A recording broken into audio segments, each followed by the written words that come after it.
cara memilih busi yang paling tepat buat kendaraannya nih. Mungkin pertama bisa Iya. cerita nih Bang Niko, gimana sih cara memilih busi yang paling cocok buat motor atau mobil kita? Hmm. Gue cerita dulu nih, kenapa ini jadi concernnya NGK mungkin di 2 tahun belakangan lah, di 2018 mungkin 2018 gue udah mulai perhatiin ini. Karena gini, gue suka sidak ke bengkel-bengkel, terus gue suka ngecek ngobrol sama apa namanya teman-teman bengkel gitu ya. Ini kadang-kadang kok busi Vario gitu ya dipakein businya Karisma, gue bingung bilang kayak gitu kan. Kok bisa gue bilang kayak gitu kan, bisa bang, nggak ada masalah ya, memang nggak ada masalah bang, cuman tapi kadang-kadang ya mereka kadang suka beli lagi balik lagi bilang gitu ya, itu salah gue bilang kayak gitu kan. Nah terus ada juga apa namanya yang banyak gue temuin, ada statement begini nih di bengkel, apapun apapun motornya gitu ya, C7 HSA businya. Nah C7 HSA itu kan busi NGK yang tipe pendek ya. Wah gue langsung megang kepala nih, apapun motornya C7 HSA businya. Wah, gue puyeng bilang kayak gitu kan. Ini kok bisa bisa bisa apa namanya bisa ada statement kayak gitu loh di pasaran. Ternyata setelah kita cek kesalahan pemilihan busi itu besar banget. Dari hasil survei kita, dari angka yang udah kita dapat itu, yang benar-benar sesuai dengan tipenya itu untuk motor ini ya, kita ngomong untuk motor, karena kalau mobil relatif aman. Itu 35% doang yang istilahnya benar-benar sesuai dengan aplikasinya. Gitu. Yang 50% utamanya itu adalah kesalahan busi dari tingkat panasnya.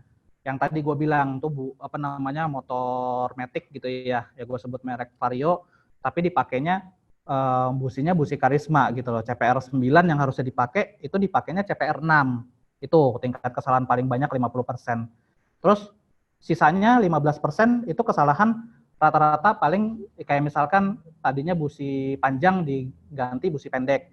Ya kan tuh gagal tuh pembakaran tuh. Ya kan busi busi pendek dipakein busi panjang. Nah, itu ngamuk tuh konsumen, jebol klepnya, ya kan. Nah, itu ada yang kayak gitu. Itu 15%, rata-rata 15% yang kita survei. Jadi tipsnya sebetulnya sederhana. Kita harus tahu dulu tipe busi motor kita apa. Kan sekarang udah banyak itu kita bisa cek. Kalau lo beli motor kan lo punya namanya buku manual. Nah, ini buku manual nih kadang-kadang suka disimpan nih di lemari nih. Siapa tahu dijual lagi jadi mahal, bener nggak? Ya kan? Cuma Ya buat kan? ganjel ganjel pintu Cuma doang. buat ganjel pintu doang gimana gitu ya. Buku manual itu ada. Kalau malas lihat buku manual, sekarang kan di homepage kayak model di APM ya, di Honda itu juga nyantumin, di Yamaha pun juga lengkap gitu loh, di terbuka, kita buka katalog elektronik gitu. Nah itu gue ngerangkum tuh di buletin tadi itu gue ngerangkum itu banyak tipe-tipe yang paling banyak dicari di masyarakat gitu loh.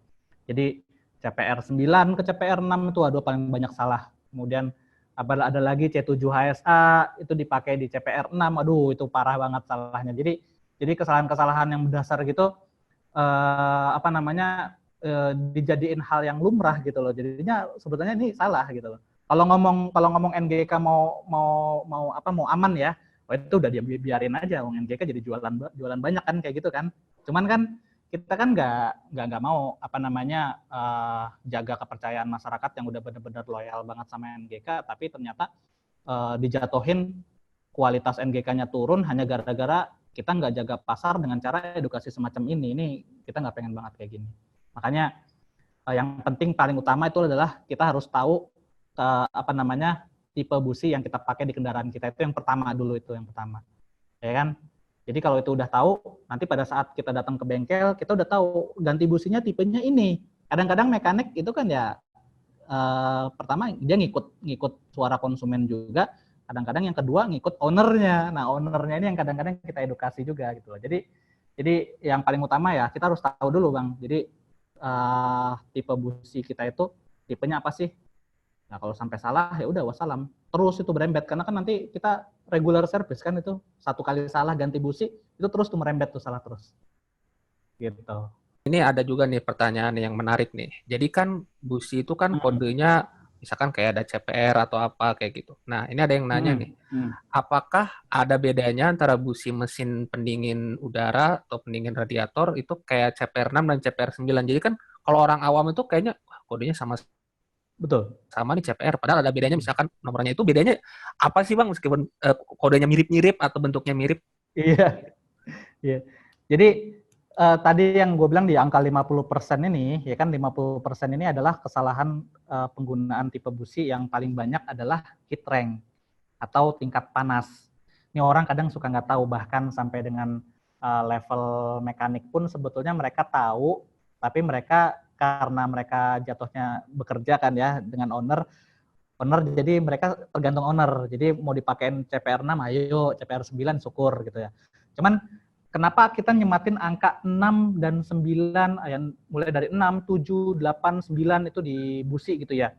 Karena sebetulnya kita mau menyesuaikan dari ruang bakar yang udah memang kita sepakatin bareng-bareng dengan APM waktu proses development, waktu proses pembuatan gitu ya.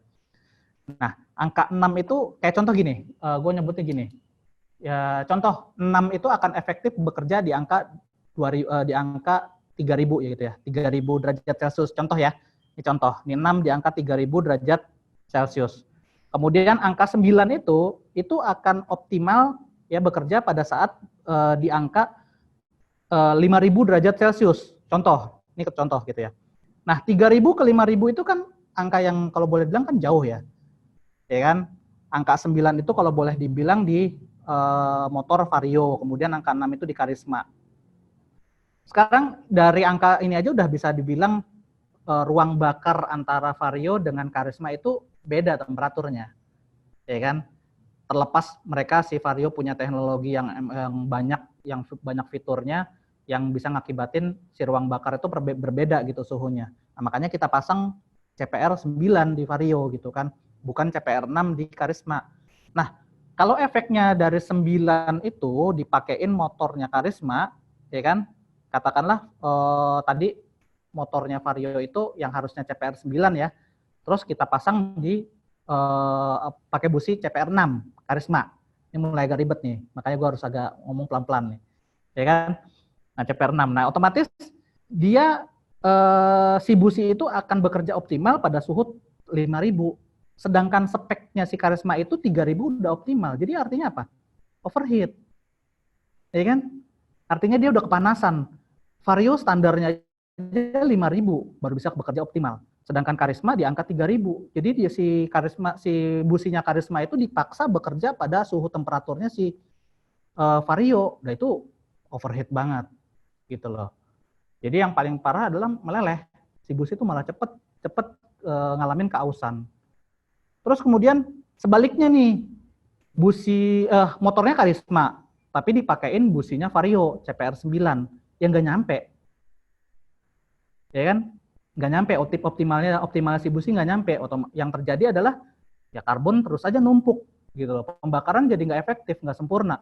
Ya kan nggak habis banget dibakar itu si bahan bakar, otomatis residu atau kotoran tuh sering banget terjadi, kerakan akhirnya nempel di bagian elektroda, akhirnya nimbulin ya udah cepat mati gitu. Jadi kalau misalkan kita terlalu tinggi masang tingkat panasnya yang akibatnya jadi overheat, terlalu rendah akibatnya adalah jadi menumpuknya si karbon, otomatis si busi jadi mati. Makanya itu yang kita jagain gitu loh di situ. Jadi kita bikin sesuai dengan angkanya 6, 7, 8, 9 itu memang udah pasangannya gitu loh. Jadi kita bukan bikin itu sesuai dengan keinginan kita. Gue pengen bikin CPR 9 aja deh gitu. CPR 6 aja deh, enggak. Karena kan pada saat kita waktu development dengan timnya APM kan ya, APM itu kan kita dijajarin tuh. Gue pengen bikin nanti ini portfolio 2 tahun atau 3 tahun mendatang kita bakal ngeluncurin produk ABCD gitu ya. Jadi sebetulnya kita tahu duluan bocorannya gitu. Nanti merek A ini mau ngeluarin motor apa gitu ya, motor apa dalam 2 tahun ke depan, 3 tahun ke depan. Jadi isu-isu semacam itu sebetulnya kita udah tahu duluan.